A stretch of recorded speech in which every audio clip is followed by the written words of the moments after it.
Assalamualaikum warahmatullahi wabarakatuh. Perkenalkan, nama saya Arya Topan Firdaus dengan NIM F1D221060.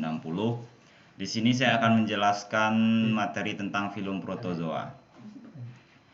Filum protozoa juga dikenal sebagai organisme yang memiliki satu sel. Ciri-cirinya yaitu monoseluler atau memiliki satu sel, hidup secara soliter maupun koloni.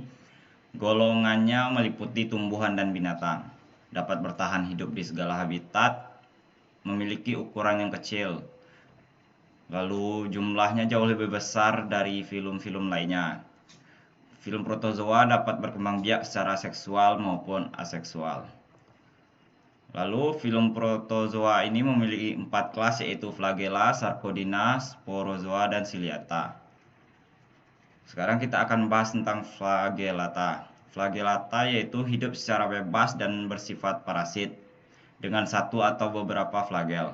Pada umumnya tersusun atas satu inti tubuh. Tubuh biasanya tidak terlindungi oleh cangkangnya, hanya beberapa bagian tubuh penting saja yang dilindungi. Hidup di air tawar maupun air laut. Lalu kelas kedua yaitu kelas sarcodina. Kelas ini bisa mengubah bentuk tubuhnya dan berfungsi sebagai alat gerak semu maupun untuk menangkap makanan. Kelas sarcodina ini hidup di air tawar maupun air laut, baik secara soliter maupun berkoloni. Kelas sarcodina ini berkembang biak secara seksual dan aseksual maupun kombinasi dari keduanya.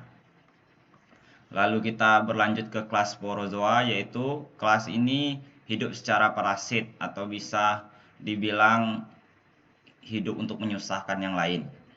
Tidak memiliki alat gerak, tidak mempunyai rangka sehingga susah untuk terawetkan.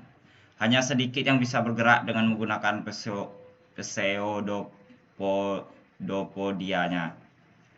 Lalu kelas terakhir yaitu kelas ciliata. Kelas ini bisa hidup di segala habitat air dan memiliki bentuk tes yang disebut lorika. Kelas ini dapat meninggalkan jejak sebagai fosil. Bentuk tes lorika tadi memiliki dinding yang tersusun dari bahan organik yang kompleks dengan komposisi kimia yang belum dapat dipastikan. Sekian penjelasan tentang filum protozoa dari saya. Mohon maaf apabila ada kekurangan. Saya ucapkan terima kasih.